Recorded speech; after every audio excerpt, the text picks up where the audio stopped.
नमस्कार दोस्तों, आज मैं आपके सामने एक ऐसा अनछुआ विषय लेकर के आया हूं जिसके बारे में ज़्यादातर लोग जानते हैं लेकिन कई लोग अनजान भी हैं।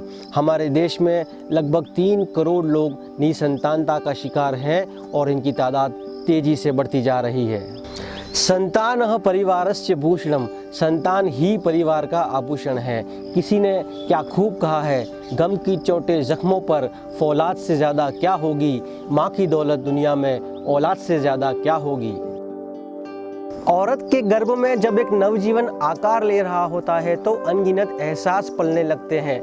आने वाली एक मासूम सी खिलखिलाहट ना जाने कितनी ख्वाहिशें और उमंगें जगा जाती है। औरत के लिए यह नन्ही सी जान ही उसके लिए पूरी दुनिया है, उसका अक्स है, उसके वजूद का हिस्सा है।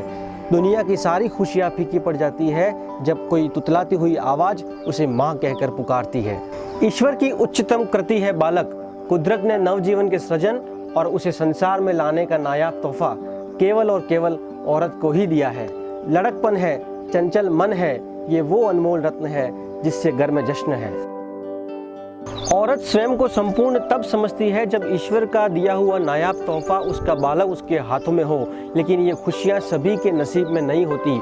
एक औलाद की अहमियत उससे ज़्यादा और कौन समझ सकता है जिसकी गोद खाली और आंगन सूना हो। कुछ वर्षों पहले तक निसंतानता की स्थिति में जादू टोना और बाबाओं के चक्कर काटने के अलावा विवाहित जोड़ों के पास कोई उपाय नहीं था। लेकिन कहते हैं ना, इंसान को जब जब भी मुसीबत से घेरे देखा, ईश्वर ने स्वयं जमीन पर उतरकर इंसान की सहायता करी है। 25 जुलाई 1978 को निसंतानता के अभिशाप से मुक्ति का सूर्योदय हुआ और संतानहीन दंपतियों के जीवन में एक आशा की किरण दिखाई दी। 42 साल पहले विश्व की पहली test tube baby Louise Brown का जन्म हुआ और करोड़ों नाउम्मीद महिलाओं को मातृत्व की राह दिखा दी।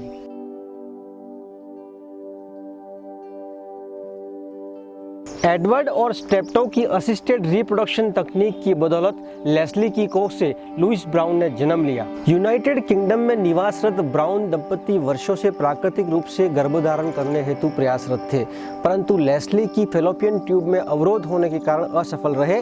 लिहाजा एडवर्ड और स्टेप्टो ने IVF तकनीक को लेस्ली पर आजमाने का चुनौती भरा निर्णय लिया। ब्राउन दंपति के लिए यह प्रयोग खतरों और मुश्किलों से भरा था, लेकिन मां बनने की चाहत ने बड़े इत्मीनान से इन खतरों और चुनौतियों को स्वीकार करना उचित समझा। आज दुनिया भर में 80 लाख से ज्यादा टेस्ट ट्यूब बेबी जन्म ले चुके हैं, जिसमें आम से लेकर खास और हॉलीवुड से लेकर बॉलीवुड तक के नेता, अभिनेता और अभिनेत्रियां अपनी सूनी गोद को भर चुकी हैं और जिनके आंगन में आज खुशियां नन्ही सी जान बनकर थिरकती हैं। IVF सिर्फ नाम नहीं है, ये वो सुकून है जो वर्षों से आपके माँ बाप कहलाने के सपने को साकार रूप दे सकता है।